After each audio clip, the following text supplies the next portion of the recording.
Hi, everybody. Seattle Mike Fights with Friends here. I'm here with Todd Atkins of a Todd Atkins Show over on YouTube, Instagram Live. Hey, thanks for doing this with me. Mutual friend Adam Guerra introduced me to you.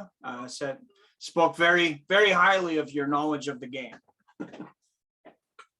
Yeah, I've had him on my show a few times.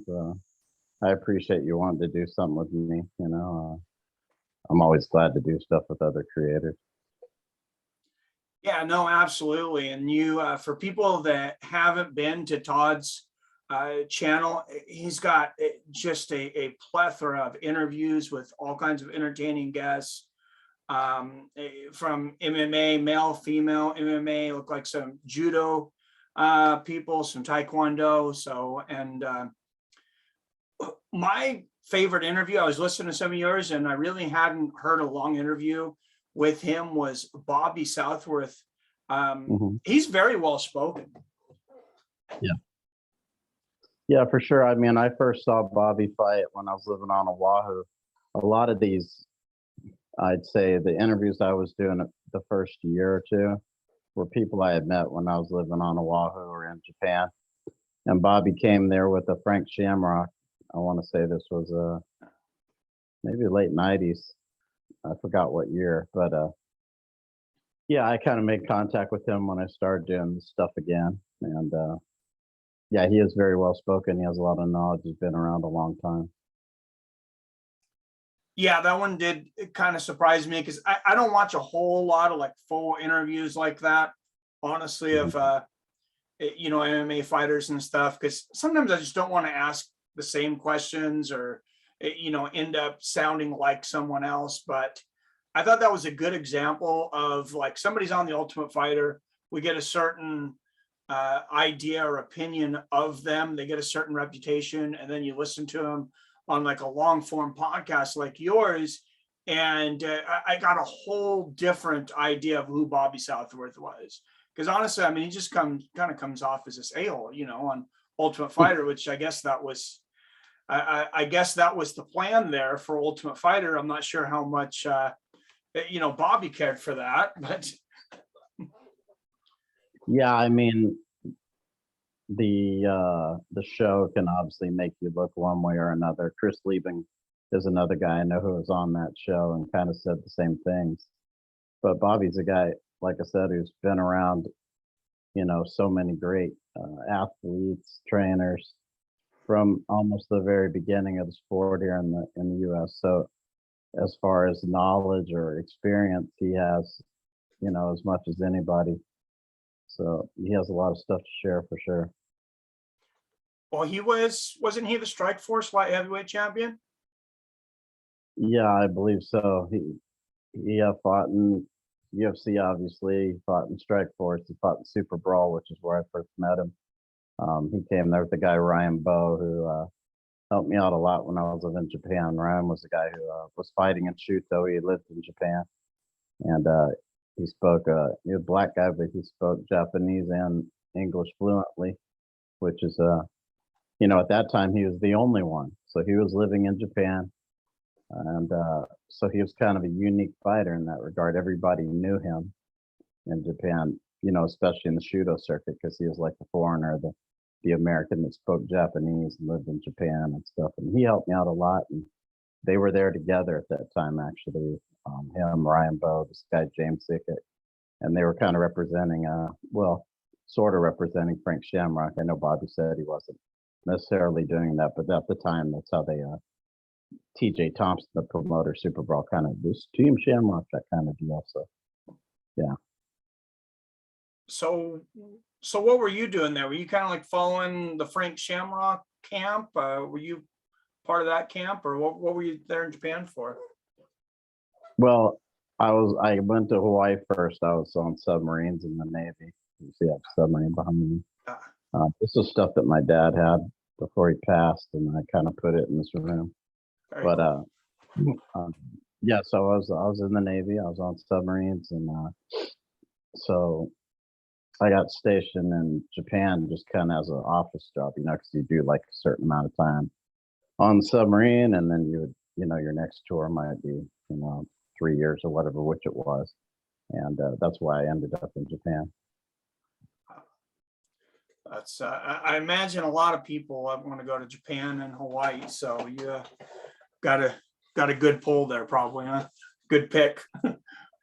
Well, I asked to go to Japan in order to re-enlist, and they said okay.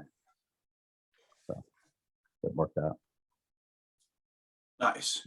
So when did you first start getting into like MMA and boxing and stuff? Were you a fan pre-UFC?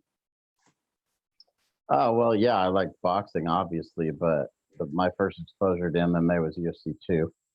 I think that was 1993. And I had a friend who said he had rented it at Blockbuster Video. He said he had taken it back. He's kind of telling a group of people, if you want to go rent it, I took it back over there.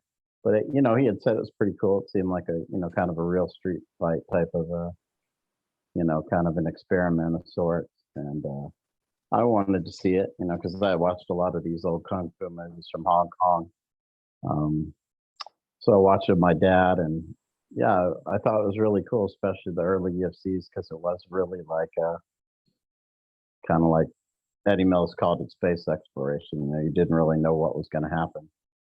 And so that was my first exposure was UFC 2. Yeah, I remember them just being at the video store. I was in a small town. We didn't have a Blockbuster yet, but it was a Moz Video. I honestly, now you say that, I can't remember if it was 1 or 2 that I rented first, but then 3, they finally, was the first one that they had available on pay-per-view in my area. So me and my friends ordered that, and it was, kind of loved it from the first time I seen it. It was, and jiu-jitsu was just kind of like, is this guy, 180-pound guy, beating all these guys that are so much bigger. That was pretty infatuating. Yeah, for sure. And you talk about UFC 3, which is Hoist Chemo. When I first got to Oahu, I got stationed there late 95, early 96. Actually, I think it was early 96. And I was on the bus. I didn't have a car there at the time, and I was on the bus, and there was a arena. I walked up to the arena to see if there was like any concert posters or whatever. And there was a picture of Chemo. He was going to be fighting Brian Johnston. He also fought in the UFC. He was on my show as well. But that was the event. It's called Ultimate Explosion. So I was kind of like, wow, they have this stuff here also, and so I befriended TJ Thompson, who was like one of the primary promoters for Super Brawl. He didn't promote that event, but I went to that fight, and I was actually in a tattoo shop. I think a day or 2 later, and Chemo walked in there. So it was kind of an interesting situation. But for our first live event, and I see Chemo walking around. He came in there when I was in there, which is pretty cool. So it's kind of like almost being inside a little bit, and then, like I said, I befriended TJ Thompson, so I went to a lot of his events, and that's how I met a lot of different competitors and whatnot. Very cool. Yeah, not surprised to hear Chemo was in a tattoo shop. He's got quite a bit of money ink on him. Right. And I remember being a big fan of Chemo when he comes down. I kind of bought into the whole scene. You coming down with the cross and everything. I thought, oh, he's going to be the one to beat Hoist. And if he hadn't had that long hair, I've always wondered what would have happened if he hadn't had that long hair for Hoist to pull onto. Might have been a different fight. Yeah, it could have been, for sure. But that was just those guys had to be so much different. I mean, I know the game's evolved and a lot of these guys are better, and maybe guys that come along, like when Hoist came back to fight Matt Hughes, you were able to see the evolution of the game. He wasn't super competitive against Matt Hughes, but then I was watching like a match with Tank Abbott and Olaf Taktarov from UFC 6 not that long ago, and I'm like, man, they were talking about how bad Tank's cardio was And it's like, these guys have been going for 16, 17 minutes straight without a break. That's insane. Yeah, I think also Tank's fight with Fry was like that, where it was a really high pace for the entire fight. And so, yeah, the Tactor off fight was an incredible fight. And yeah, those early fights, like I said, there's a guy who posts like video clips of some of the early UFCs on Twitter. It's kind of one of the things he does. And I remember him posting a couple of those. And yeah, I'm sure people that were watching for the first time were pretty amazed, because those are some incredible fights. And the atmosphere at the time was pretty cool, especially seeing like Tank get beat. The atmosphere was pretty wild at that time, even back then. Oh yeah, I imagine a lot of those crowds, especially like in Denver, Colorado, and different things, was probably more wild, because I imagine it was a lot of people that really just went there to drink beer and watch people beat each other up. They didn't really have the educated MMA fans like we have today. And sure, there's still plenty of people that drink beer and go there to beat people up. I don't know if you've read Art Davies' book or talked to him at all. I did. If you look at my YouTube, I did an interview with Art Davies and Robert Lucarelli, who fought, I think, in UFC too. He fought Orlando Vite, the very first round of Orlando Vite. He was the guy Orlando was elbowing in the back. Oh yeah. Yeah. So Robert Lucarelli and Art Davies, they did my show together. They knew each other, and yeah, he has a pretty cool book. I mean, you can order it from him. He'll write a letter in there for you and all that, and send it to you. Called "Is This Legal?" And yeah, it kind of answers any questions you might have, like the one you just mentioned about, what it was like in Denver and things like that. They actually they had a different arena picked out, I believe, and then they had to go with another one. It was in a real seedy area, and he talked about that in his book and stuff. Yeah, I did have Art on the show. Like it's been several years back, but yeah, he did clear up quite a few things, including the Gatorade sponsor story was maybe my favorite. So, but I guess Gatorade was with him. For those that don't know, Gatorade, some executives or some were sitting with him towards up in the front row, and he was trying to sell them on the UFC. And that was at the first UFC when that tooth got knocked out, and something, I want to say he said like the tooth or blood or something landed like right in front of her on this Gatorade executive, and they just got up and left. Like that's it. But bet they wish they would have invested now. You never know. I mean, it's kind of weird. You have the UFC now, and even though, I mean, like ESPN's behind them, they still don't have the marquee names of like drinks, right? Not like Budweiser or Gatorade, or those people could still, I'm sure, be sponsors of them if they wanted, but for whatever reason, they're not. So, you know what I mean? Yeah, They have and Monster Energy. Modelo's not Budweiser. Monster Energy's not Gatorade. So they still don't have the elite of the elite sponsors. You know what I mean?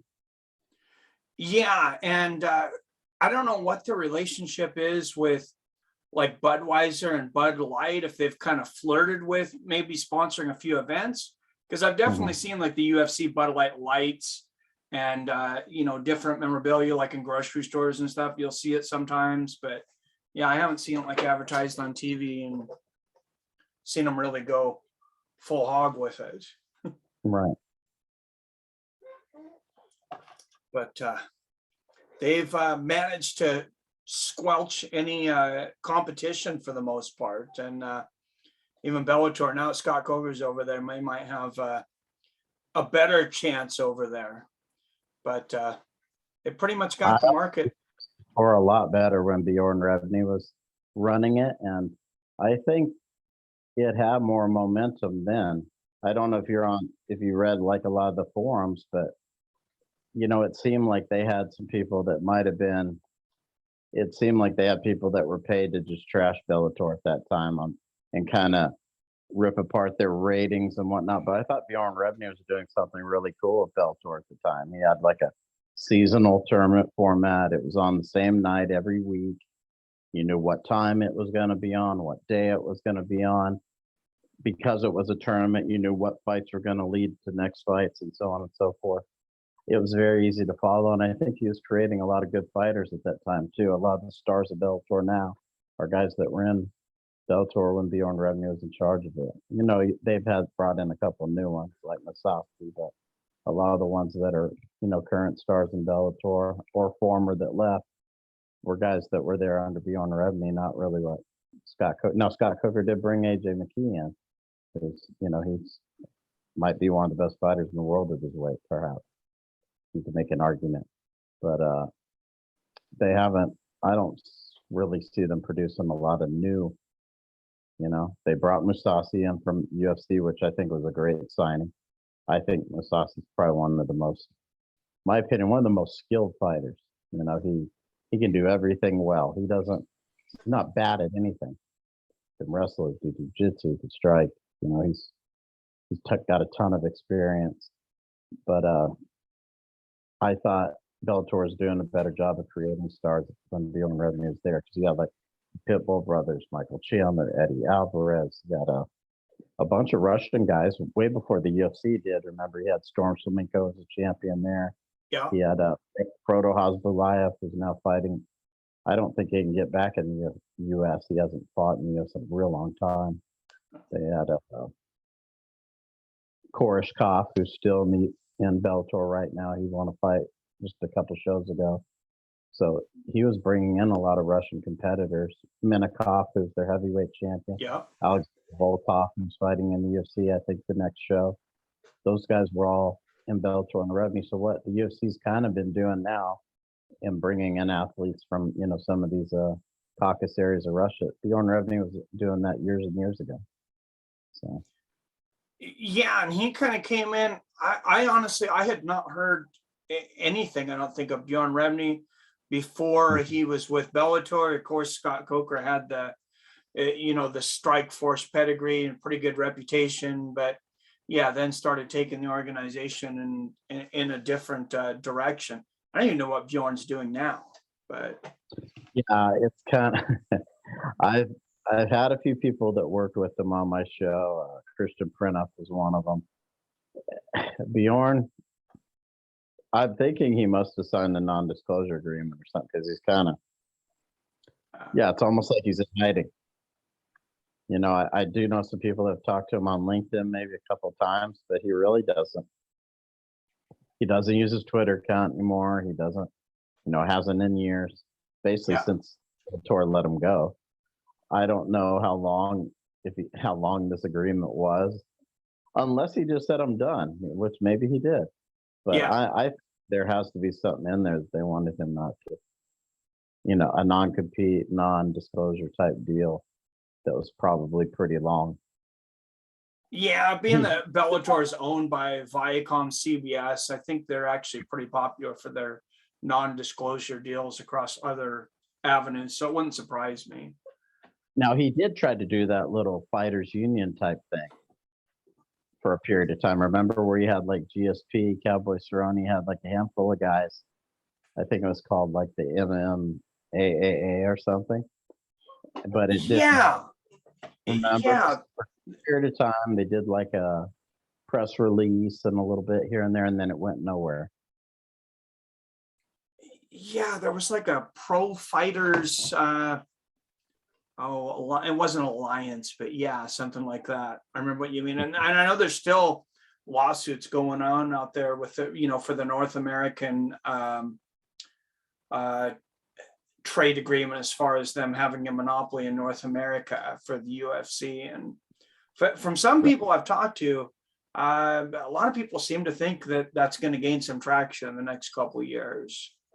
I mean, I don't know. I don't hold out too much hope for the fighters on that, honestly. I don't know if they'll ever unionize, but as long as the UFC pays them, for me, that would be optimal. Just have the least amount of headaches, you know, start paying the guys more and just, they'll stop complaining if they get paid fair. It's up to them. It's up to the fighters and up to the UFC.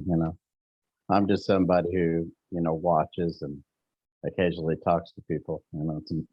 I don't really. I think when I was a beginning fan, I was more concerned about that stuff. But now it's like, that's for them to do. It's none of my business. I just occasionally talk to fighters and watch events, and that's enough for me. Yeah. When I can advocate for one side or the other, like say, if it's clear battlegrounds, like, okay, all the fighters are on one side and they're all trying to, get higher pay or whatever it is, then, I'll jump aside. But it's like if you're picking a side and then by doing that, you're siding against other fighters or something, then I don't want to jump in the middle of that. But I do want everybody to be compensated well. I only side with the fighters, just for them to Right. get, as much as they can, because once they're done with their career, some of them may not be doing a whole lot. That's true. I've seen, Diego Sanchez recently. I was glad that he had a good showing over there at Eagle FC, but I'll be honest, I was worried about him. I haven't had him on the show, but I have talked to him some online, and I told him, I was like, honestly, it's like, it's your career. Do whatever you want. I wish you didn't have to fight anymore though, but he wants to, so that's a strange guy. He marches to the beat of his own drummer. So. Yeah, he always has. Even you can't say that that's from the effects of fighting, because he was always an independent thinking guy, I guess, a good way to say it. Yeah. I mean, he had some incredible fights in the UFC. Diego Sanchez, especially if you watch those early. Remember, UFC put out a DVD of like their best fights of, I don't know, a couple of years. The first few years of Zuffa or whatever. He had several on there. He had a fight with Clay Guida. He had a fight, I believe it was with, I think Tyson Griffin, maybe. He had several fights that were considered like, best fights of the year or fight of the year candidates. Yeah. 2 or 3 of them. And so he's had some incredible fights in the UFC. There's no doubt about it.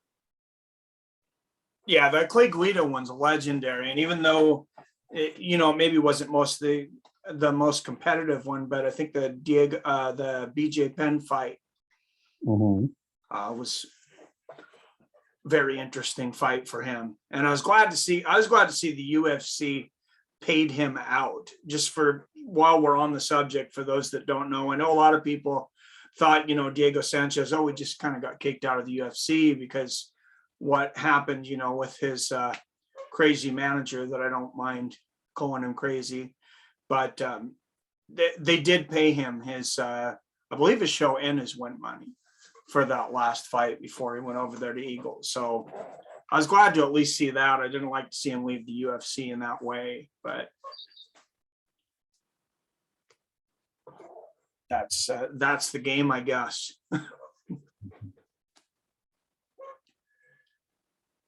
So do you do much scoring of fights then? When you're watching fights, do you kind of try to see how the judges are going to score, or how you think you would score a fight? No, not really. I just watch it for the enjoyment. I don't really, like I said, when I was a newer fan, I took that stuff more serious, because I think, in the beginning, I think you kind of felt some ownership that you're part of something that was growing, or part of something that's trying to grow. There was a lot of, fans need to do their part to help the sport.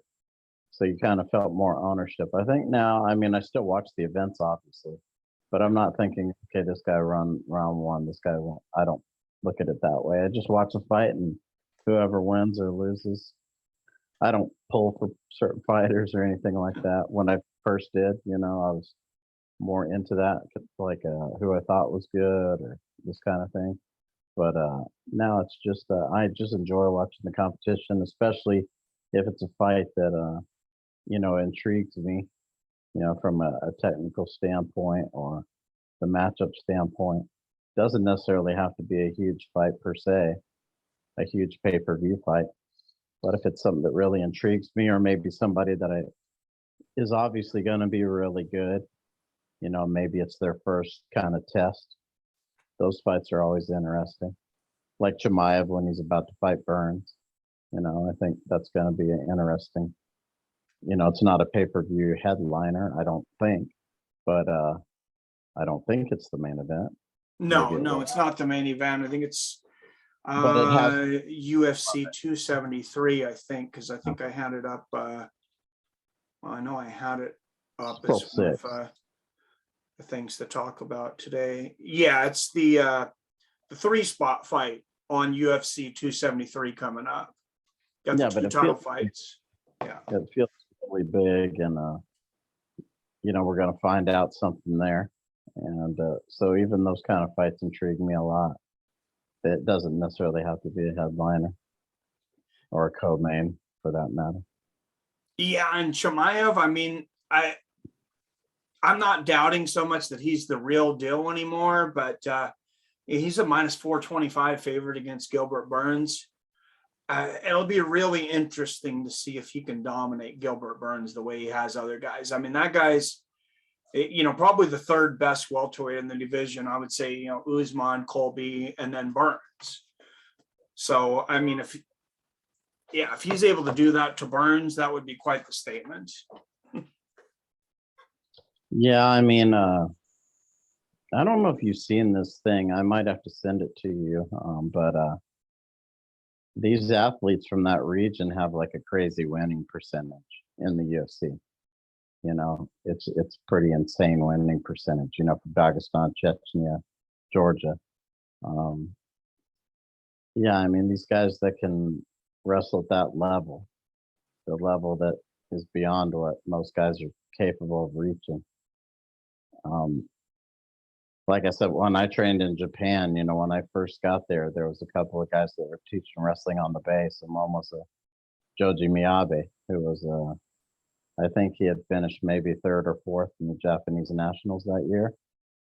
Okay. And, I trained with him. They were teaching military guys for free at the high school, like on Monday, Wednesday, and I think Thursday or something. And now they teach, I think, 5 days a week.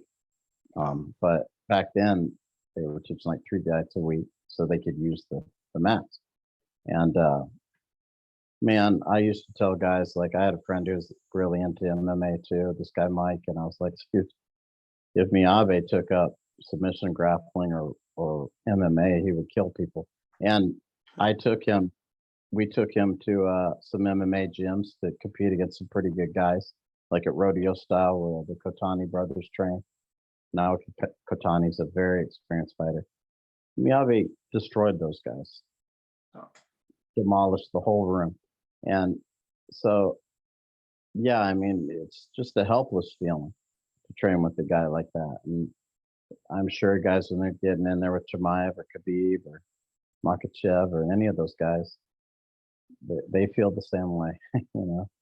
It's they're looking to the referee, to try and get up off the ground because they can't do it themselves. And I know how it feels, man. Yeah, I remember Bobby Green coming, because a lot of people thought, oh, he might have a decent chance against the Dagestani wrestling. So got taken out dominantly in the first round. And he said afterwards, he's like, all I can say about the experience is very, very painful, extremely painful. And I think, that's why they're kind of dismissive of some of these people they're fighting, because these guys are experts, in wrestling. They're not guys who are dabbling in it. So I think they don't have a lot of respect for the ability of some of the people they're competing against, because they don't see them as high level people of skill. And they're people that have been doing this their whole lives, and it's something that they can see it. You can see it. They've wrestled long enough. They know who's good and who's not. And if you're not at their level, they know They know already, and that's kind of why you hear them say that a lot. This guy's not my level. They mean it. Yeah. You hear people say that a lot in the UFC. This guy, they mean it, and the fights look easy for them because they are easy for them. And I know that because I watched Miyavi trash people. He trashed me every time I trained him. I knew I would never, ever, ever be remotely competitive with him, no matter how long I trained him. You know, and yeah, so I know how it feels, and I think that's what you're going to see with Burns, and you're going to see that with these other guys that compete. You know, you got these guys up and down the different weight divisions now. You got Makachev there, you got Chimaev there, you got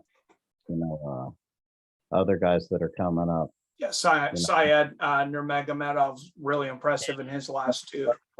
Coming up underneath them in other weight classes. I mean, they're gonna, unless the UFC just stops signing these guys, they might have a problem where too many of them are holding titles. Peter Yan's holding a title, you know.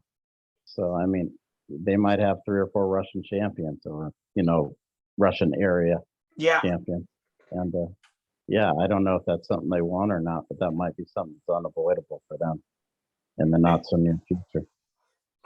Yeah, it's definitely a thought I've had, and just watching, Khabib was the first one we were really watching, and you'd seen Randy Couture and you'd seen other wrestlers, and I don't want to say anything bad against a lot of the American wrestlers, and they fought it like it was collegiate wrestling.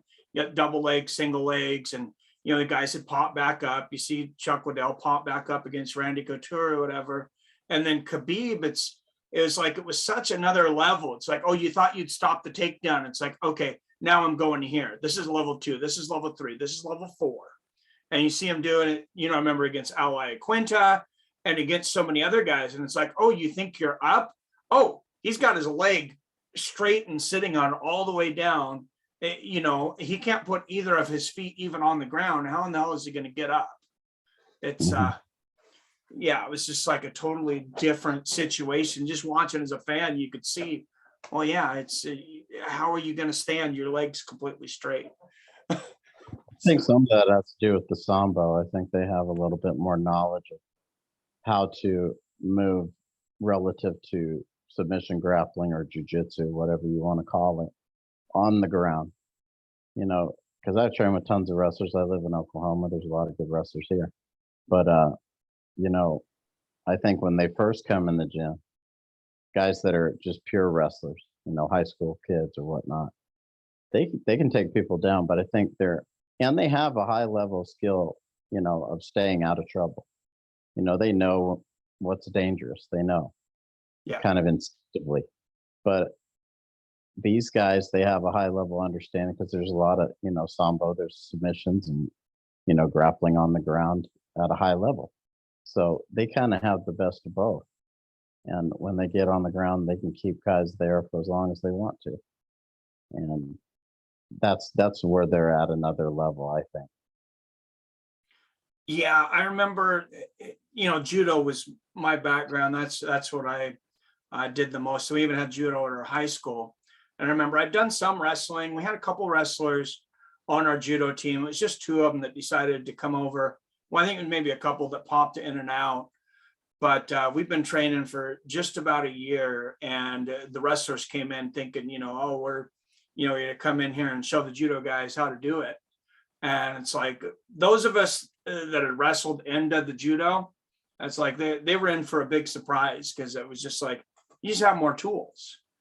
Mm-hmm. And I imagine that's, what it is with Sambo was in wrestling. You can't always sweep the leg out. You can't always, there's moves that are illegal that, I don't know that a whole lot of people are going to be doing full Nelson, but, locking the arms and locking the hands and, different situations like that. And probably why a lot of freestyle wrestlers maybe, I guess, did better too.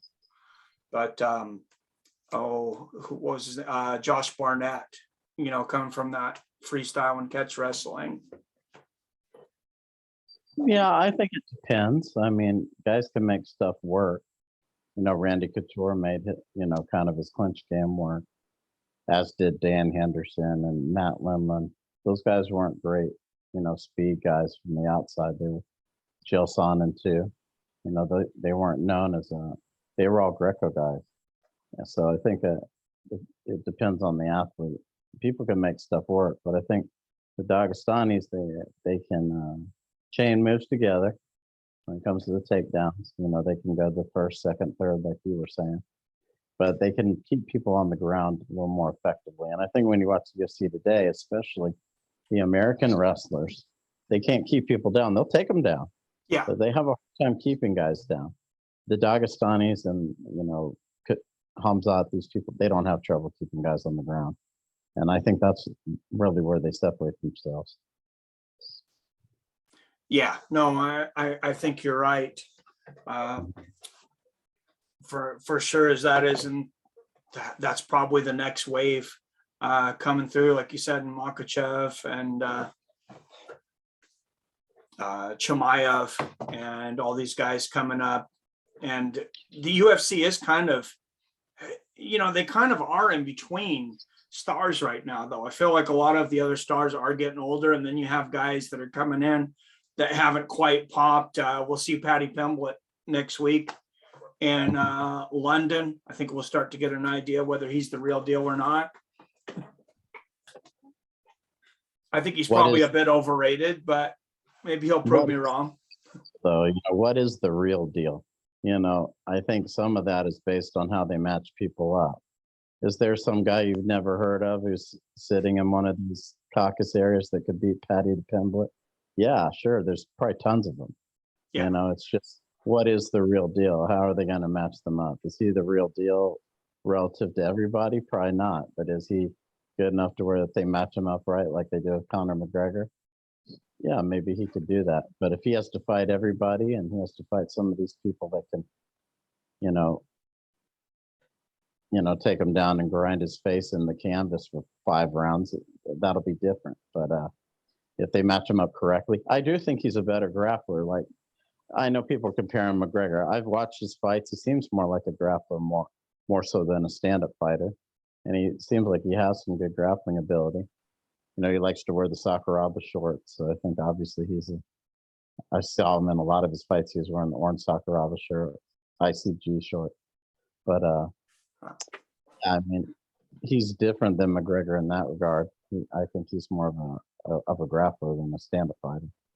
But we'll see what he can do. You're right. We'll see if he's the guy who could continue to move on, for sure. Yeah, I didn't catch the Sakuraba shorts. That's a good catch. But yeah, the UFC, they do kind of like to promote those guys that promote themselves well, like that, the Conor McGregor types. Like, for example, you have some events like Akhmat, which is in Chechnya, right? I don't know if you've heard of that. No, and then you have, well, Akhmat is basically, you know how Chechnya has their leader, Kadyrov? Yeah. And then he has a second in command, Vismuradov. They have a promotion there. Vismuradov is in charge of that promotion. It's called, they have their own gym, Akhmat MMA. A lot of those guys go into the military, the ones who can't, pan out. But they have all kinds of guys like Hamzat at Akhmat, and they have a lot of them competing in that promotion. And he's kind of in charge of it, and the guys who don't, necessarily reach the top, they go into his military. And you got events like Brave where a lot of those guys are competing, M1. So those guys are out there. If Paddy Pimblett had to fight Akhmat every week or every few months, would we know who he is? Probably not, because he'd be having to go through these guys that can wrestle. Like, the whole roster is like that. So that's what I'm kind of saying. You got these guys out there. UFC could have hundreds of guys like that if they wanted to. And then it would be a real murderer's row of, you'd have to go through. But it's more about matching, I would say. Yeah, no, I could definitely see that. You're probably right. We probably wouldn't have heard about Paddy. I've watched, I've watched a decent amount of Brave. I mean, not a whole lot of full events, but I know a decent amount about them. I hadn't seen the M1 Globewood put on an event in a while, but. Like, there's a champion in Brave that Hamzat beat from Dagestan, and he's like 13, 14-1 now. No one else has beat him. You know what I mean? So there's guys out there, he could probably come in the UFC and beat a lot of guys right now. But there's tons of guys like that out there. The guy that I mentioned, House Gulayev, who used to fight in Bellator, he fights in Akhmat now, and he was a champion in Bellator, at featherweight, I believe it was, feather or bantam. And so you got a lot of guys out there, high level that the UFC doesn't have. That's always been the case, though. But they're competing. You got. I don't know if you watch PFL or not, but the guy that won the first lightweight, and then Ray Cooper ended up coming back and beating him the second time. I was actually surprised by that. I can't think of his name now. Oh, that was Magomed Sharapov. Yeah. Okay. Yeah. Ray Cooper, I knew his father. He competed in Super Brawl a lot. And his two brothers just had their debuts like a few weekends ago. They both won. Oh, I didn't realize that. I really like Ray Cooper. I really like his story. Seems like a great guy. Yeah. You have Ray Cooper the third. You have Blake Cooper, and then you have Makoa. And Makoa and Blake just had their debuts on the same weekend. One of them, they were in different promotions, not in the same state. They're both on the mainland. They came to the mainland to fight, and they both won. Blake won by a rear naked choke, and Makoa won by a knockout. But Ray Cooper, their father was I don't know. You should go back and watch some of his fights to find him. But he was a lot like his son is, really explosive, standing up. He wrestled in high school and in college, so he's a really good athlete. And they mostly train with him now. I think they train at their house primarily. And so he's got three brothers plus his father. And they all kind of get down and do what they have to do. And his uncle too, Ray Cooper's brother-in-law, Ronald John, he was a very experienced fighter back in the day. I don't know if you know who he was, but he fought a lot in Super Brawl. He fought in the UFC, fought Chris Lytle. He fought all over the place. Fought in IFC in California and King of the Cage, all these. So Ray Cooper comes from like a pretty big fighting family, not just his father, but his brother-in-law and, some of his uncles. So he has a lot of experience. Okay. I just knew about his father. I knew his father fought. I knew both of them had fought Jake Shields. And that was kind of an interesting storyline. And then I knew he had a cousin, I think, that ended up fighting against him in PFL that he kind of didn't get along with very well. But for that, yeah. Yeah, I can't think of his name, but I'll come up with it here in a little bit. I just have to think about it. Okay. Yeah, I remember Ray had kind of taken taken a little offense to the fact that he came into PFL in his weight class to kind of, take away his title. Maybe that was just kind of building the promotion and everything, but his name is Zane Kamaka. What was it? Zane Kamaka. So Ray Cooper's mother is Monica Kamaka. Okay. So yeah, Zane Kamaka. His uncle is Kai Kamaka, Monica Kamaka's brother. So this is a big family, right? So you have like Zane Kamaka as a competitor, Kai Kamaka Jr., who you may have saw in, I think he was on, I want to say some of the early, like prelim UFC fights. Oh, yeah. He won some fights by decision. He lost some decisions. They let him go. But these guys are all part of the same family. And then Ronald John, who's Ray Cooper's brother-in-law, he's married to Kim Kamaka. So, yeah, they're all kind of intertwined. Those kids all grew up in the gym. They grew up on the mats, all those kids. Very, very cool culture. Because, I just got behind Ray Cooper, like I said, because he kind of felt like this underdog story. Like, I mean, I guess he did come from the family pedigree, but, we didn't have the NCAA wrestling championships. He didn't have it's kind of a small welterweight. I think he's like 5'7" or 5'8". He got a scholarship to wrestle at Bacone here in Oklahoma. Yeah. He didn't go. He decided to stay. His dad wanted him to go, but he decided to stay and pursue fighting. Yeah, so he probably could have been a good college wrestler had that been what he chose to do. But Yeah. he decided to stick around and pursue fighting, and he's done well. Yeah, and I say it worked out for him pretty good. If the goal was to make money in fighting, I think he accomplished what he wanted. Mhm. So, what do you think of this card coming up right now, though? UFC 273. You give Chan Sung Jung much of a chance against Volkanovski? But it's an interesting fight. I mean, he's a very good fighter. You know, he has a high skill level. So if he won, I wouldn't necessarily be shocked. I do feel like Volkanovski is underestimated most of his fights. Yeah. But you know, Korean Zombie's very, very good. So would it be an upset in my mind if he won? No. If either guy won, I think either guy could win the fight. But Volkanovski is, you know, he keeps finding ways to win, and so this is another test point. He's not fighting scrubs. You know, he's fighting all the good fighters.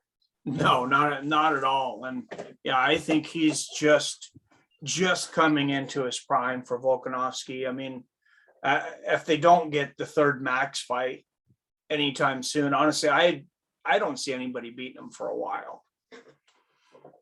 But I mean, like you said, yeah, Chan Sung Jung was, you know, has been a good fighter, and that brings up, you know, how could he have been if he hadn't had to serve the 6 years in the military. I don't know how many people realize that the South Korean fighters, you know, they served 6 years as a South Korean citizen. That I'm sure that took some years and some fights off of his career.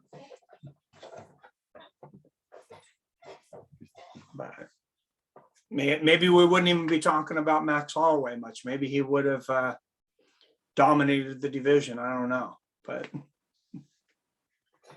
yeah, I mean, it's a tough division for sure. Yeah, featherweight's so good, and I mean, not that long ago we were talking about, oh, lightweight's the best division, and you know, maybe I had even said it, you know, it's the best division they've ever had. Featherweight, I think, is deep now. Bantamweight, I think, is the deepest, to be honest. And that's the other fight on this pay-per-view coming up. It's Aljamain Sterling and Petr Yan. And Yan, it sounds like none of his corners men are going to get visas to enter the state. So I don't know who's going to be in his corner, but not the regular guys. I don't know how much of a big deal that'll be. I think Jan is a lot better than Sterling. So I don't think it'll be an issue as far as him winning or losing the fight. I don't think he's going to lose the fight. I think he's a lot better than Sterling is, and I think it's just a bad matchup for Sterling. And I think he'll beat him up again, you know, as long as he can keep his composure. I think, you know, some people might have talked about this, but I didn't hear a lot of people talk. I think Jan was just kind of tired of Sterling at the time that they were fighting. I think he was tired of his antics a little bit, you know, and he just decided to knee him in the head. He did it on purpose. He didn't do it by accident. He was tired of him, and he didn't care if he got disqualified for it. But I think this time he'll go out there and he'll do what he has to do, and the fight will just continue as it already did. How long it goes, who knows? You know, if Sterling engages in the same antics, maybe he can carry the fight like he was trying to do last time. But if he doesn't engage in those antics, I don't think it will last nearly as long. Yeah, I hadn't really thought about that. I just remember watching the fight, and I remember Jan like looking at Sterling, and he's got the knee. It's like he's thinking about it, and then he decides to throw it. So yeah, maybe you're right there. Maybe he's like, screw this guy, I'm just going to knee him in the head. Well, you know how competitors are. If you don't engage, they don't like that. Whether it's jiu-jitsu or MMA, it's kind of an unspoken rule.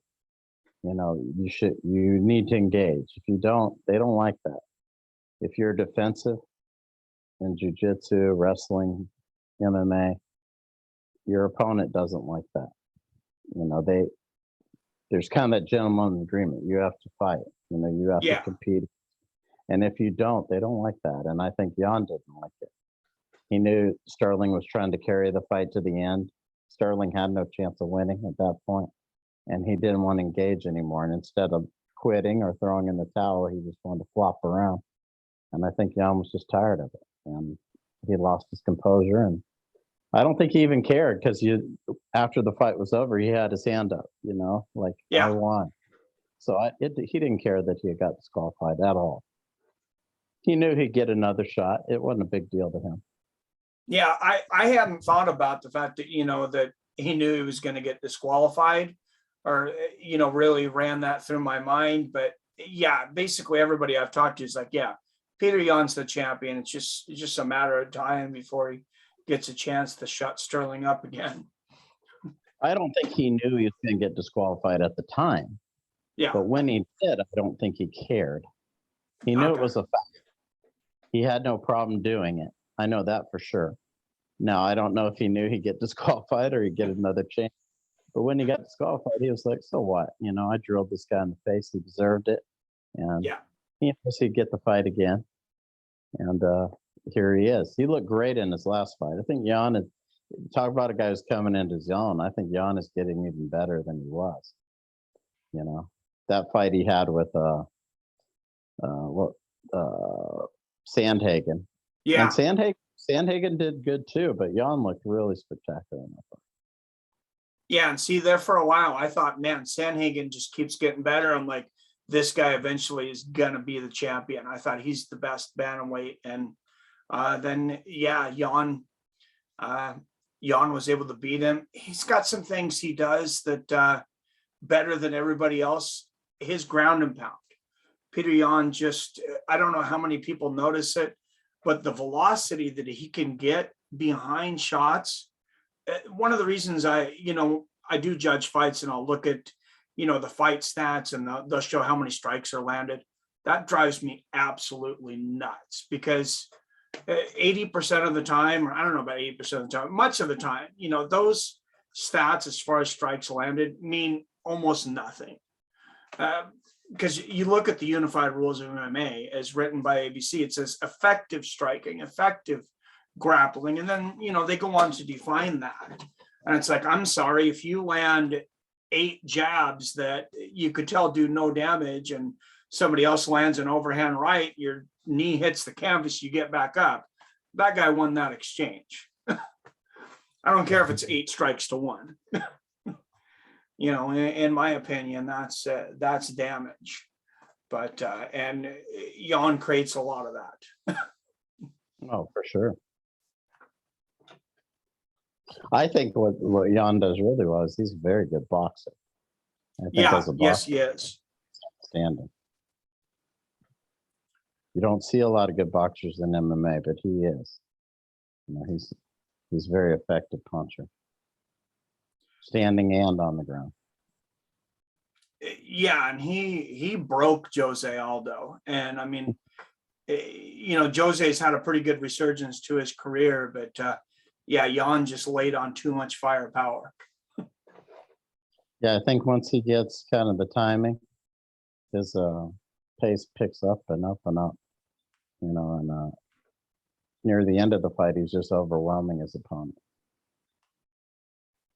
Yeah, I have noticed that, and you know, while we're on Jan and we're on the same card, we're on Jan and Volkanovski. I don't know what their walk around weights are, but I could see those two fighting each other. Yeah, that'd be a super fight if Volkanovski keeps running. Yeah, I don't know how much weight Volkanovski cuts. I think it's a given that Jan would have to come up. I don't think Volkanovski's ever make 135, but yeah, normally people move up, not down. So I would expect Jan to be the one that moves up, if anything.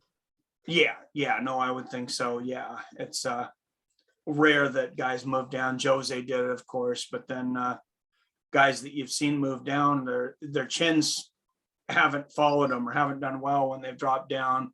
See TJ Dillashaw, of course, dropped down to flyweight and get snapped. Cody Garbrandt, he was kind of, getting knocked out quite a bit anyways, but then goes down to flyweight and gets torched.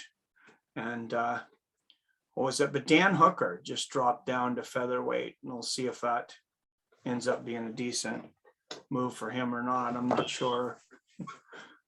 No, it's kind of like, it's like he's looking for the smallest people possible. Yeah, I don't know. I don't know about all that. I think some people probably don't like it, what he's doing at this point. What can he do? He's got to try to remain viable.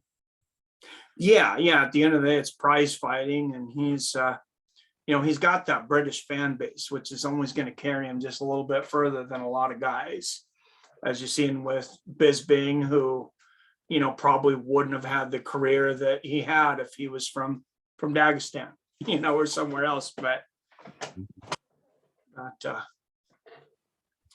does carry him. I'm not saying Dan Hooker's not a good fighter or Michael Bisping, but the UFC seems to like that fan base, the Irish fan base, the UK fan base. Hooker's from New Zealand. Oh, you're right. I don't know. Thank you for the correction there. I don't know why I was thinking he was UK. I'd mix up with somebody else, but I guess that throws that out the window. You think he is from UK? What's that? You might have been thinking of the other Dan, the one who was doing commentary for the UFC. Oh, Dan Hardy. Yeah. Yeah, that's probably who you were thinking of. Yeah, possibly. Yeah. Some of those guys have gotten some interesting decisions over the years. That's one thing I'll be watching close on the London card.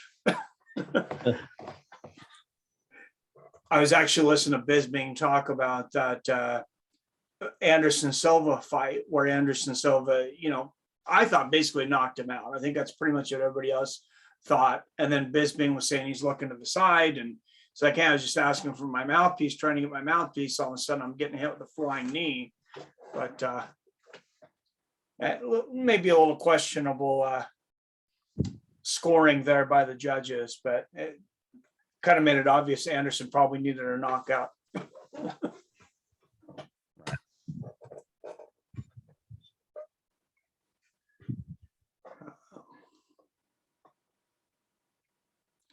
In that fight, but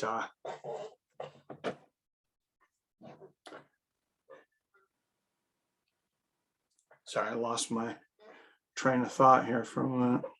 That's quite all right.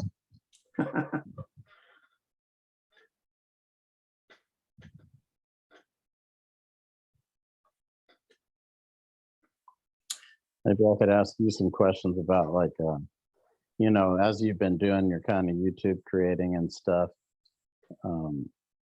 just kind of what your overall impressions of what you're doing, and kind of, I know you've mentioned that you want to build up kind of more like a hardcore audience, but as a creator, what kind of things do you think you've kind of gathered from what you've done?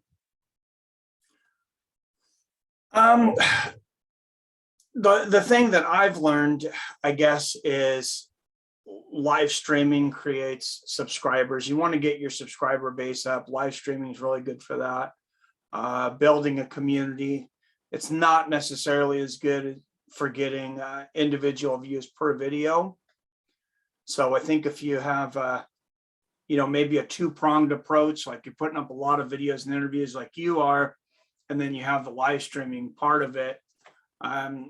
Maybe I need that other piece to make the channel more successful. But the live streaming's helped a lot. The views have gone down some. Like some of the fight companions, I would get, 40, 50, 60,000 views. And now there's just more competition. It's a small niche. And there's a lot of people that that are doing this now are talking about this. Some of them know what they're talking about. Some of them don't. Some of them really do, though. Some of them are really, some of them are really well studied, and some of them are better at the production part of it than me, as far as putting the fancy graphics and different things in the background. But I don't. How valuable do you think graphics are? How valuable do you think content is?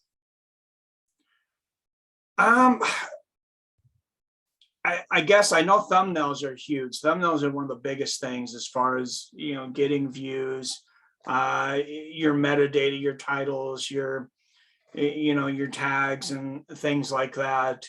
I know as far as content, if you can get unique content out there, and I think, well, you touched upon this when we were speaking off camera, that, controversy sells. If it's got a little bit of controversy, or it's just something interesting, sometimes that'll sell more even than, like a really good in-depth interview, like I thought you had with Bobby Southworth.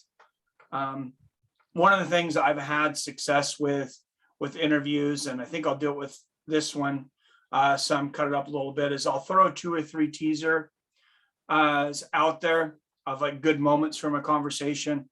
I had Mark Schultz out. So before I dropped the video, like I put up a thing that says, I got him to talk about, he was talking about meeting Hicks and Gracie. And basically there was another guy that knew Hickson and he knew Schultz, and they met together kind of in secret. There wasn't a lot of people there in this Utah wrestling gym. And, he just kind of glosses over it. And he's like, yeah, but like the time that I had like this secret match with Hicks and Gracie at this Utah gym, and he just, it kind of starts going on and starts to talk about the next thing. Oh, wait a minute there. Stop, slow down. What do you mean you had a secret match with Hicks and Gracie? I'd like to hear about this. And, that was a good lead in. And then, he talked about the Foxcatcher movie. I don't know if you've seen it, the movie on the Schultz brothers. And he said that, basically there's almost no truth to that, especially as far as, well, how they portrayed him and what pretty in depth into that. So got some, a good clip for that to put up. And then I think altogether we got, several thousand views that I don't think I would have if I hadn't put the clips up, the teasers. Yeah, I mean, that tends to happen a lot in movies where it's not depicted necessarily the way it happened. So that's not much of a surprise, really. But especially in true stories, that's usually people aren't depicted in that fashion. Yeah, well, I mean, he was talking about, fighters, I think, often have this issue, where they're fighting, and once they're done fighting, it's like that's all they have. It's like, maybe they can go and do something afterwards, maybe they don't. But people think, oh, this guy made $500,000 or $100,000 in this fight. Wow, that's a lot of money. Schultz was talking about his deal with that. The director and producer went to him. He goes, hey, I went to all these different actors. I went to Channing Tatum. I went to all these other guys. And I can't remember the guy from The Office. His name slips my mind at the time. Now, but the main boss that was Michael in The Office, Scott, that was Michael Scott. Yeah. And he's like, well, that's fine for all these guys. If they want to take a pay cut, he's like, this is my story. I'm not going to have another one to tell. He's like, you promised me a certain amount of money. That's, I'm not taking less. I'm going to hold you to what you told me you were going to give me. And he said, kind of from that point, the producer and director, really started to put him in a bad light as far as the movie's concerned. And I think when you go and watch it, knowing that with that kind of at the back of your mind, it seemed to make sense. Yeah, I mean, money always kind of ends up rubbing people the wrong way somehow, and I'm sure it's no different in the movies.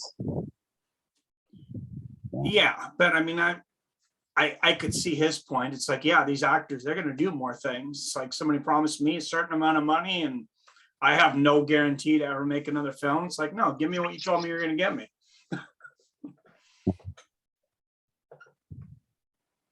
Yeah, that makes sense. Yeah. I've watched a lot of stuff on that. I've watched the movie. I watched several documentaries. I got the book here right behind me, actually, in this bookshelf.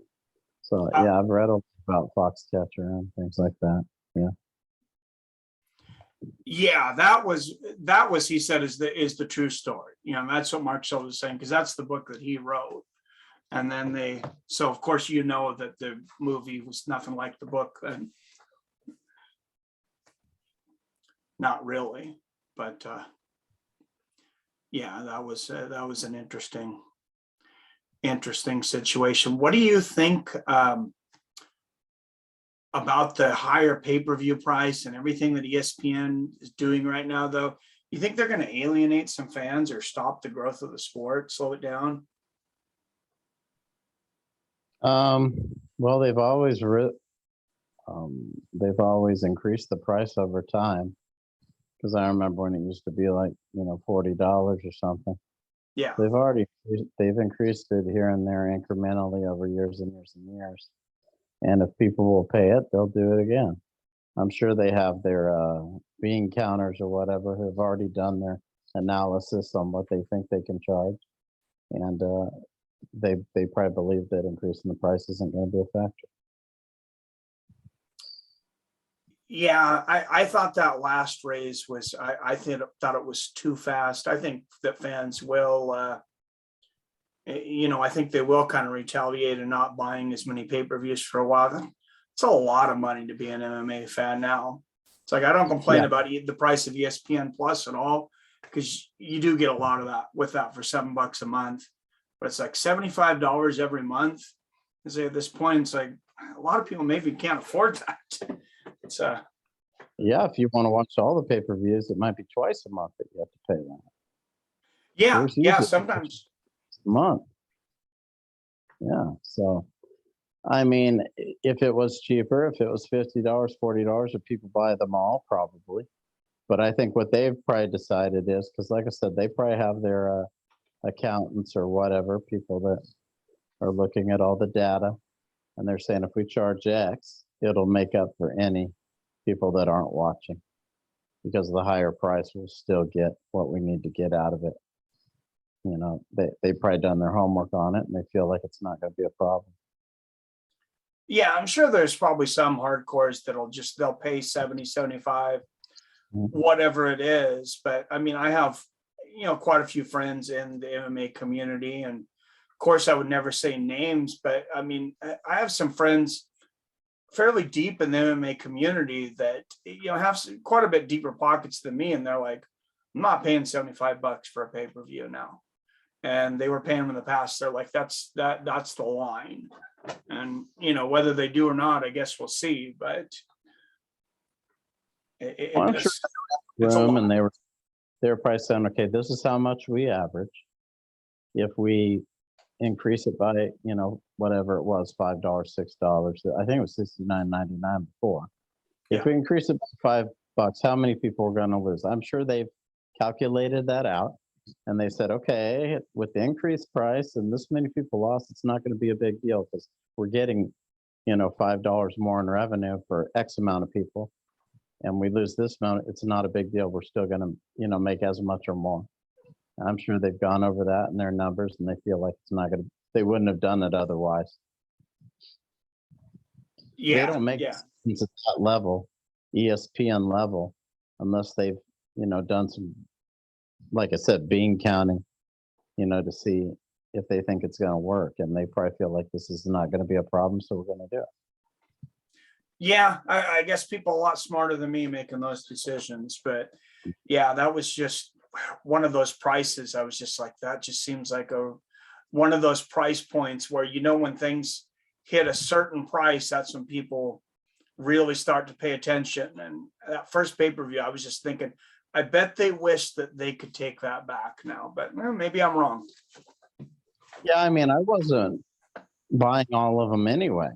Most of the ones that I would buy were ones where I felt like these were fights that I really need to see. and there was maybe several of them on the card. But usually I don't purchase the pay-per-views unless it's a card where I feel like there's certain fights that I really need to see. Yeah, I wasn't purchasing them to begin with. Yeah. Yeah, and I don't know. I mean, obviously they're making plenty of money. They're not hurting. They got a great deal with ESPN. I mean, I guess maybe they don't need us. It just seems like a strange strategy when you have a sport that obviously, you know, me and you are, you know, I would say probably pretty hardcore fans. When we're not watching major events, that just doesn't seem like a good business plan, but I guess it's working for them. They don't consider the hardcores. I've heard Dana White say that. The hardcores to him, it's a small number. There's been a lot of turnover of us because, you know, we're older. Some of those people don't even follow the sport anymore. A lot of the people that I know don't. I mean, I interview a lot of people from the old school who really don't watch a lot of UFC events anymore. So I think the hardcore audience is something that they don't really consider in their decision making. They're talking about this generation, next generation, next generation. They're not really too worried about us, and because they don't feel like the numbers are there to be worried about us. And they're probably right about that. Yeah, and I mean, yeah, I guess you probably are. I think about other sports, and one of the ones I've thought about a lot recently is like baseball, and they do, you know, they kind of do still seem to cater to that older crowd, older way of doing things, really drawn out. And I don't think anybody under 40, I can't imagine giving two craps about baseball right now. I don't know if you watch baseball, but I think baseball is a game, though, that it's kind of, those traditions are part of the game. yeah, You know, going there and keeping score, and, you know, take me out to the ball game and eat hot dogs and all. That's all part of the tradition of the game, the way it's played. So I think that sport in particular, it's one that's more steeped in tradition. It doesn't really change a whole lot from year to year. As to where football, college football, NFL, these games are played completely different than they were 20 years ago, 10 years ago. But I think baseball is a game that's steeped in tradition. MMA isn't really. You know, what traditions do we have in MMA? Martial arts has traditions, yeah. yes. But what traditions do we have in MMA? I can't think of any that you could say this is MMA. Do we, you know, we don't do a seventh inning stretch? You know, it's not you. There's no menu that people eat every time they go. You know, like baseball synonymous with like hot dogs and beer and, you know, that kind of stuff. Popcorn, seventh inning stretch, take me out the ball game, all that kind of. Baseball might be the game that has the most like traditional buzzwords or traditional things that they do that are theatrical or what, not necessarily theatrical, but they're part of the game. Get it in seventh inning stretch is part of the game. Eating a hot dog is part of the game. All this is part of the game. MMA is not like that. So, and I've seen Dana White say the hardcores they aren't the guys who drive our decision making. They aren't. And that's because there's been a lot of generational turnover in the fan base. Yeah. And I've interviewed a lot of old school fighters, guys that this was their life, you know, and then in the late 90s, early 2000s, and they aren't watching the UFC very much. A lot of them. Some of them are, but a lot of them aren't. So it's just it's a different audience these days. Yeah, that's true. I have talked to a lot of fighters too, or a lot of people that used to watch a lot of fights and don't watch near as many as they used to. Or I'll talk to somebody like you're saying, you know, considering themselves a hardcore fan, if you will, like me and you, and you start talking and you're only talking about stuff that's like 2005 and before, or 2010 and before, and you don't get into a lot of the newer stuff sometimes. So, and yeah, we are a really young sport. Yeah, if you watch, Luke Thomas did a tribute to Kid Yamamoto when he passed away of cancer. You know, now when Kid Yamamoto passed away, your average fan today either didn't know who he was or wasn't all that impressed with him because he didn't have a great run in the UFC. but the guy who fought in the UFC isn't the guy that he was. He had a lot of injuries at that point, by that time in his career. He wasn't the same fighter. But, Luke Thomas was saying, I would normally never lead my show with this kind of content, Yeah. but people don't realize this, but this guy was about as big as they get at one point in his life. This guy was a rock star in the sport, especially in Japan. He said, usually you're going to lead with your biggest names like Ronda Rousey, John Jones, these people. So I'm not going to do that today. This guy died, and, I need to pay tribute to this guy. And for people that, I know there's been a lot of generational turnover, but for new fans of sport, you need to know who this person is.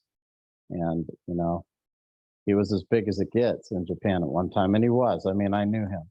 So, I went to his gym, Killer B, which Ryan Boa actually got him I got Ensign to give him a job at that gym. So I spent, not a ton of time around him because it was a little distance from where I live, but I've been around him, and that's kind of what I'm talking about. Luke Thomas had to come on a show on YouTube and kind of pay a tribute to. I looked at the other shows that day. None of them did it. Errol Hwani, all these other guys who are so-called MMA journalists are the biggest guys. They didn't pay no tribute to him, especially not the beginning of their show. Maybe late in their show, but Luke Thomas led with it. And, that's kind of what I'm talking about. There's been a lot of generational turnover, and even in the people covering the sport. So, if you watch the shows today on YouTube or whatever, most of these guys are just interviewing whoever fought in the last UFC card. And they do that week after week after week after week after week. And that's why I don't do that. I could probably get some guys that are fighting in the UFC currently to be on my show and interview them, but what would I ask them if they haven't been asked all week? Yeah. And I've had similar guys on there, and it's like, you could have a lot of the more current guys. I've had a few, like I had Jalen Turner on. He had a very interesting story, really good guy. And Sam Alvey. Those are probably the only two real current guys. But I had, as much fun or more talking to like, Shoney Carter, who's got such great stories and things, and Randy Couture and Mark Schultz, like you're talking about. I did a richer history, I guess, or maybe that's just to older guys like us. But well, I think there's a lot of respect there in the older community. But if they know that you were around, like Francisco Bueno, for example, who I just had on my show, and I had him with his fighter Carlos Mota, they're living in Vegas right now for probably the next 6 or 7 months, maybe even longer, because their intention is to take him to the next level. He fought for the title on LFA and he lost. But Francisco Bueno was one of those guys who was around in NHB days. And when I was going to bring Carlos on my show, and he told me Francisco Bueno is his trainer, his manager, I was like, I know who Francisco Bueno is, And so, talking to him, it's just been like, it's like we're just great friends, because he knows that I was around then. He knows that saw him compete and stuff. So I think a lot of the people that are around at that time, there's a lot of camaraderie between them, whether you're a fan of the sport or competitor or whatever. Because, like I said, the fans had a lot of ownership in helping to build the sport at that time. So I think the fighters feel more of a kinship with the fans from that era. Yeah, no, I think you're right. And, my experience has always been, I've never talked to anybody that wasn't approachable. I've only had one person kind of turn me down for an interview, and it wasn't that, I'm not going to say it was, it wasn't that big of a name. And I just honestly think it was an anxiety thing. The guy just doesn't like to do interviews. It wasn't like a personal thing, but everybody's always been so approachable from when I went to my second UFC, the one in Seattle. Nobody even knew he was there. We were at the weigh-in, and all of a sudden everybody starts screaming and running towards, we think everything's done. And you look over the corner and see this big bald head, and Anderson Silva's just standing there signing everybody's autographs. He was champ at the time. They didn't even make like a big announcement, like, oh, we got Anderson Silva here, anything. No, he's just over there unannounced over there in the corner, signing everybody's autographs. And same event, Carlos Condit, or same at that weigh-in. He stood there for like an hour and a half, just waiting for people to stand there in line, sign whatever it was that people wanted. No money, no, nothing extra, just wanting to spend time with the fans. I've had a few people turn me down because they didn't feel I had a big enough following or whatever. I've had that a couple times, but and these were old school guys, so it wasn't like people were beating down their doors to talk to them. But I've had a few do that to me. But I mean, it happens. Oh yeah, and I'm sure you have more interviews on your channel, even though my channel is older. You have a lot more interviews than me. I think I have somewhere in between 15 and 20 interviews on my whole channel. Might be over 20 now, but it's not been the bulk of what I've done. So I'm sure I've got a lot more no's if I asked more fighters. I like to do it on Instagram because, even if it's someone who hasn't had many fights, maybe some of their friends are going to follow me. Some of their family members are going to follow me because they saw them on my show. Yeah, that's kind of why I do it. I like to do it, obviously, but I think the more of them you do, you're more visible, whether they're big ones or small ones. Yeah, you're more visible. People see you doing them regularly. And because I have people that follow me just because I do stuff regularly. It's not that they are necessarily huge fans of every person I interview. They just see me out there a lot doing that kind of content on Instagram. There's a handful of people doing interviews and such. But I think I do as many or more than most people. And so I think it's a good way to try and grow on Instagram. TikTok's a little bit different. I put short videos on there of interviews I did. But really where I pick up a lot of followers is, like I said, I lived on Oahu for a long time. I went back there when I got out of the military, went to college there. So I've lived as a civilian and in the military on Oahu.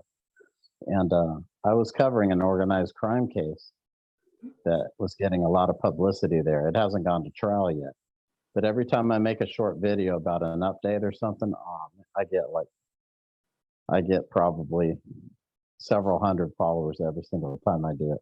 If I just did that, I'd probably have tons of followers on TikTok. I have like almost 5,000 now, but I'd have way more. And this is on Instagram? No, on TikTok. On TikTok, I make okay. saying, okay, so-and-so took a plea deal today. He revealed this. And yeah, I get a lot of I think Oahu is the kind of place where people don't talk about that kind of stuff. Okay. Small community, they'd like to talk about it, but they don't. They wouldn't make videos about it. It might be somebody's cousin, brother, blah, blah, blah. Yeah. They don't do it, but they'll watch me do it, And these guys were kind of feared by people to some degree. And so, yeah, I get a lot of followers when I make those videos. And if I cared about followers, that's all I would do. But I still put most of my short interview clips. I'll put like a minute long, and that's all I put on the TikTok. Yeah. If you look at my Instagram, I do like minute long reels. I put those on Twitter, TikTok. That's where I put those. And I don't put the full interviews on there because those are more for TikTok's more for shorter stuff primarily. Yeah. Do you get any cross promotion, you feel, or people that watch you on TikTok and our Instagram, you think pretty much just watch you on that platform? Oh, maybe. I think I do to some degree, yeah. Okay. Yeah, that's the one thing I've struggled with some. And the only thing I've been doing is, for some stupid reason, I picked Twitter, and I should have picked Instagram. A much better idea, but I've done Twitter and YouTube, and Twitter doesn't seem to get a whole lot of YouTube followers over here. It gets followers on Twitter. Yeah. It's interesting how people choose to do it. Like I would put my interviews on audio podcasts too, but I don't know if it's worth the effort to do it, because maybe I should just drive them to one thing or maybe two things rather than 5 different things. it's kind of hard to decide. Yeah, we'll have to keep in communication, just message back and forth when we figure things out and tips and things. Because I seen a thing last week where I think, or actually, I'm pretty sure when I get off this Zoom here, it has an option to strip just the audio. So I think you might be able to record once and then put it on, say, YouTube, and then put it also on Spotify, maybe iTunes and other things. So Oh, I've done it. Yeah, I've done it plenty of times. I could show you how to do that. It's easy. oh, okay. I've not done just audio format at all. So Yeah, like you can. I use the Anchor, Anchor app.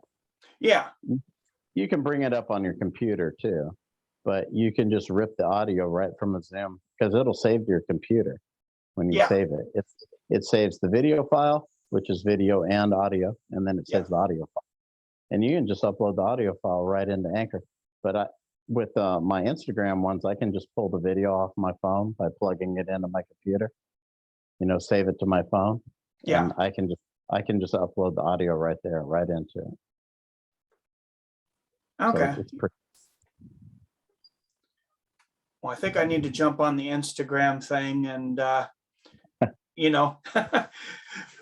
maybe I can help you a little bit on the YouTube channel side. Of course, everybody subscribe to Todd's channel. I don't tell you that just because he's a guest here. I tell you that because he's got a ton of great videos on there.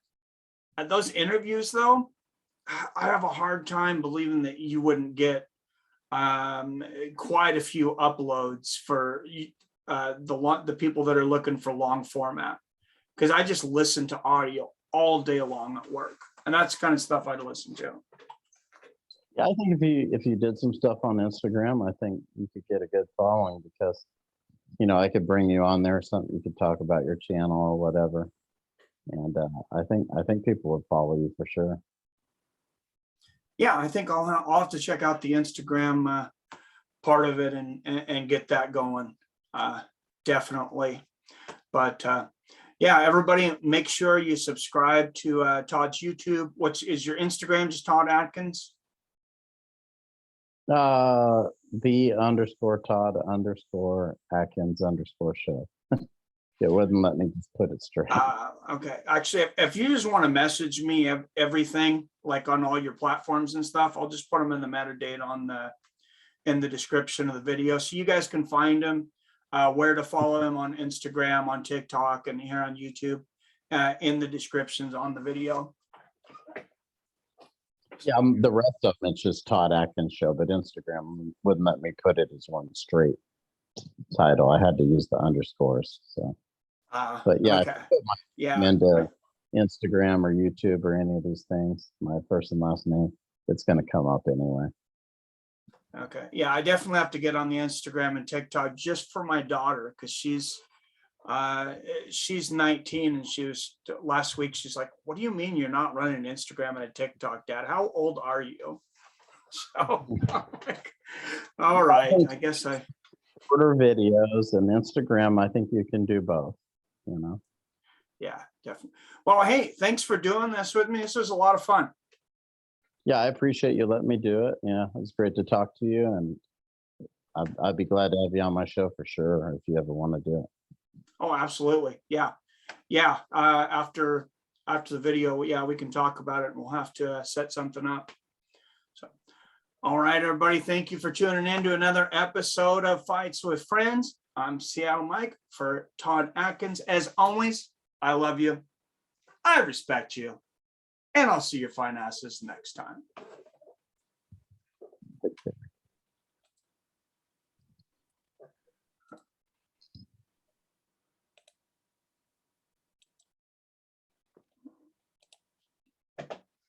Oh, there we go. Stop video. Okay.